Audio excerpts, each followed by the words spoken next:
नमस्ते प्यारे भाइयों, माताओं और बहनों, कैसे हैं आप सारे लोग। मुझे उम्मीद है कि आप सारे लोग बहुत अच्छे होंगे। आज फिर सिलसिला शुरू करते हैं, सुनाओ संजय कानो देखी का। आज का विषय है शराब। शराब पीने के बाद आदमी बहक जाता है। बहुत सारे लोग कहते हैं कि शराब, तो हमारे बुज़ुर्गों ने भी कहा है कि शराब घर उजाड़ती है, यहाँ तो ज़िंदगियाँ उजाड़ देती है। अब साहब, शराब पीने के बाद क्या दशा होती है। शराब पीने से पहले तक तो आदमी उतावला रहता है शराब के लिए, लेकिन जब पीने के बाद दशा होती है उस समय ये नहीं देखता कि सामने वाला दोस्त है, दुश्मन है, कौन है। फिर शराब उसको गाइड करने लगती है। पहले आदमी शराब को पीता, फिर शराब उसे पीती है। दो कहानियाँ आपके सामने पेश हैं जिसमें शराब पीने के बाद आदमी क्या करता है।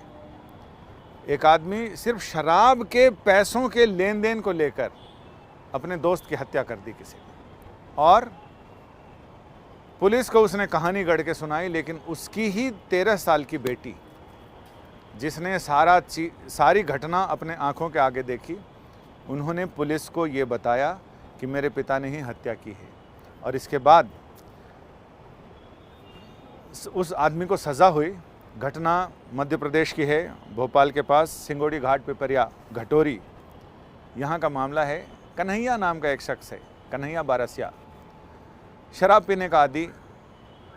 शराब के चक्कर में ही उसकी एक पत्नी, जिससे उससे 2 बच्चे थे, 13 साल की एक लड़की है, 11 साल का एक लड़का है, पत्नी का निधन हो जाता है। यही रोज़ाना की मारपीट, चकचक, खच खच, इनसे पत्नी का निधन हुआ। और उसके बाद इन्होंने दूसरी शादी की। दूसरी शादी के साल भर बाद ही दूसरी पत्नी भी आजे जाकर वो अपने मायके चली गई। अब रह गए साहब कन्हैया लाल बारसिया और उनके दोनों बच्चे। रोज़ शराब पी के मार धाड़ करना, चीख चिल्लाट करना। अपने एक दोस्त के साथ अभी हाल में ही शराब लेकर आए, दोनों ने शराब पीना शुरू की। और कन्हैया लाल ने अपनी बेटी से कहा कि खाना बनाओ, बढ़िया। खाना बनना शुरू हुआ। थोड़ी देर में लड़की के कानों में आवाज़ आई कि कुछ लड़ाई झगड़ा टाइप हो रहा है। उसने बाहर जाकर देखा तो दोनों दोस्त गुत्थम गुत्था पिले पड़े थे। और इसी बीच इसके पिता ने, खाना उधर बन रहा था, हो सकता है खाना जल भी गया हो, चूँकि लड़की बहुत आंखें फाड़े वो ये देख रही थी कि ये हो क्या रहा है। उसका पिता घर में आया, बर्छी ली और बर्छी से 7-8 वार की अपने दोस्त पे। और थोड़ी देर बाद जब खून के फव्वारे छूटे तो कन्हैया लाल को लगा कि मामला बिगड़ गया है, और दोस्त तो वहीं तड़प तड़प के मर गया था। पुलिस का ये भी कहना है कि जो घर था वो थोड़ा किनारे की तरफ था, जिधर बहुत आबादी नहीं है, इसलिए चश्मदीद लोग नहीं मिले। इसके बाद जंगल सा था घर के पास ही। कन्हैया लाल ने अपने दोस्त को घसीटते हुए ले गया और उसने वहाँ पर गड्ढा खोद के उसमें उसको दबा दिया। ये लड़की सब कुछ देख रही थी। लड़की ने फिर, एक पुलिस वाले हैं जिनका नाम है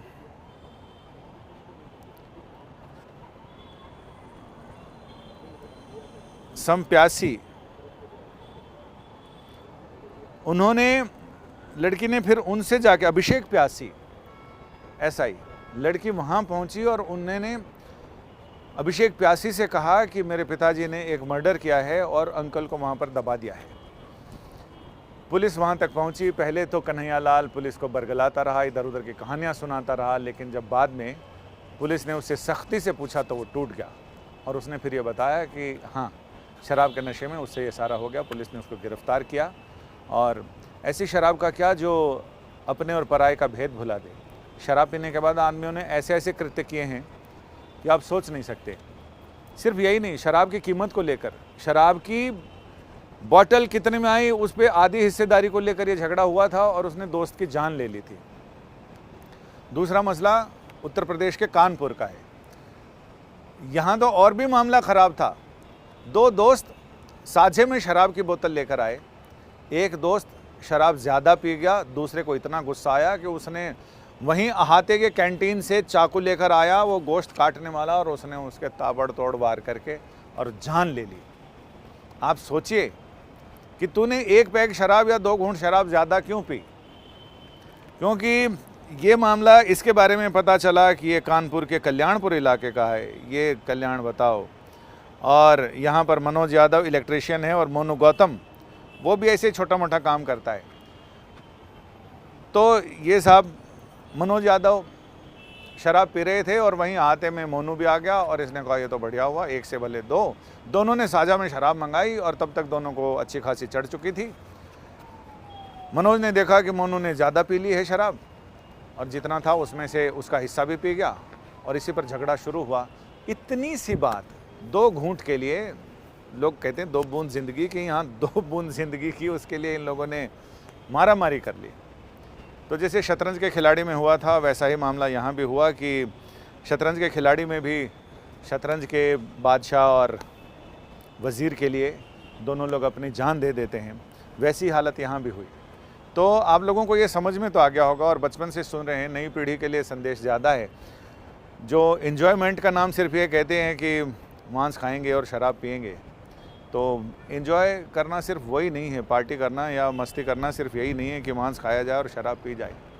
इसमें होश, जिस समय शराब खाने लगती है ना, शराब पीने लगती है आपको, तो सबसे पहले आपकी बुद्धि पीती है, आपके होश पीती है, और उसके बाद जो दशा होती है वो सब लोग जानते हैं। और इसीलिए मैंने ये कहानी सुनाई है, यही संदेश देने को, यही बताने को। समझ में आ जाए तो बढ़िया, कहते हैं ना लोग, समझ में आ जाए तो अपने आप से, नहीं तो सगे बाप से। समझ में चीज़ें नहीं आती हैं और तब आती है जब आदमी ठोकर खाता है। सुरखरू होता है इंसान ठोकरें खाने के बाद, रंग लाती है हिना पत्थर पे घिस जाने के बाद। तो ठीक है, अगर दूसरों को बिजली के सॉकेट में हाथ डालने से करंट लगता है, ये दूसरों को देख के समझ में आ जाए तो बढ़िया है, नहीं तो फिर कई बार खुद से ही जब हाथ डाला जाए तो फिर करंट खतरनाक हो जाता है। कुछ खबरों की बात करते हैं। सेना में स्थायी कमीशन को लेकर महिलाओं की मुहिम, एक और मोर्चा जीत लिया महिलाओं ने। सुप्रीम कोर्ट ने आज फिर कहा है कि जिन महिलाओं ने स्थायी कमीशन के लिए एलिजिबल हैं, 1 महीने के अंदर उन सारे लोगों को 10 दिन से लेकर 1 महीने तक का टाइम दिया अलग अलग कैटेगरीज के लिए कि आपको ये नियुक्ति देनी है, स्थायी कमीशन सरकार को देना पड़ेगा। अब हम चलते चलते बात करते हैं पिछले एपिसोड की, जिसमें हमने कहा था कि एक महिला, 45 साल की महिला, जिसने 4 पड़ोसियों पर गैंगरेप का आरोप लगाया था, बाद में पता चला कि महिला झूठ बोल रही है, उसके अपने दामाद के साथ ही रिश्ते थे। कलयुगी दास्तान, जिस पर लोगों ने अपनी अपनी प्रतिक्रियाएं भेजी हैं, जिसमें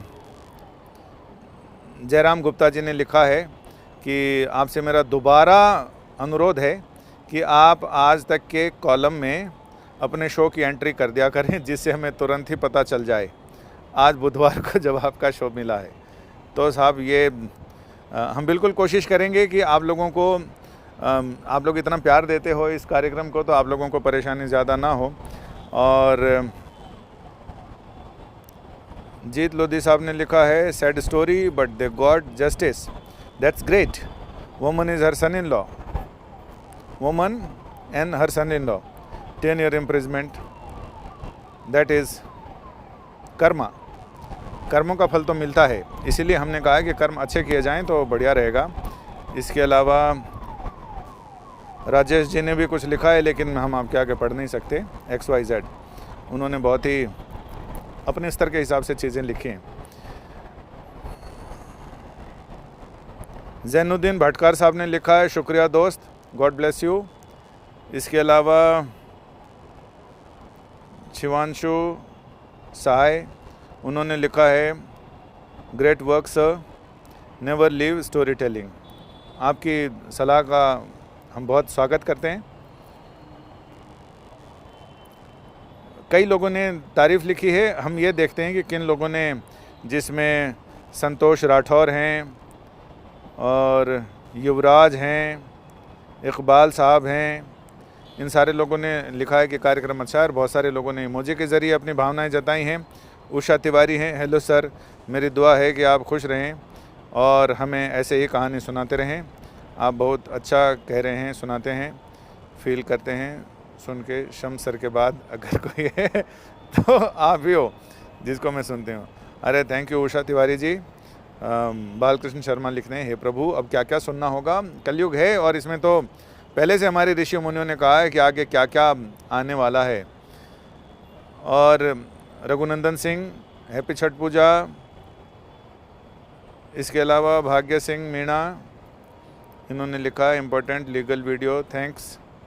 संजय यादव सपा सरकार में मंत्री गायत्री प्रजापति के बारे में लिखा है। और गायत्री प्रजापति को कोर्ट ने उम्र कैद की सज़ा सुनाई है रेप के आरोप में। तो ये भी खबर आज की बड़ी सुर्खियों में से एक है। सर लोगो क्यों बदल दिया, कलर क्यों? लोगो इसलिए बदला कि सारे तक के लोगो बदले हैं और कंपनी की पॉलिसी है जिसमें ऐसा बादलों जैसा लोगो है, जिसमें एक बादल है जिसके अंदर वो तक लिखा है। तो ये सबको एक जैसा ही बना दिया है। पहले वो ऐसा ट्रायंगल जैसा था, अब वो बना दिया है। सर अब अपनी कहानी में चिराग गोठी सर को भी शामिल किया करो। बिल्कुल, जब हम यहाँ से यहाँ के ऑफिस से, जो कनॉट प्लेस का ऑफिस है कोविड के दौरान, तो जब हम नोएडा वाले ऑफिस में जाएंगे, चूँकि चिराग भाई नोएडा के ऑफिस में रहते हैं और मैं कनॉट प्लेस वाले ऑफिस से काम करता हूँ, लिहाजा जब हम वहाँ जाएंगे तो ज़रूर आपकी आज्ञा का पालन होगा, हुक्म की तामील होगी। चलो कुछ तो ठीक हो। वे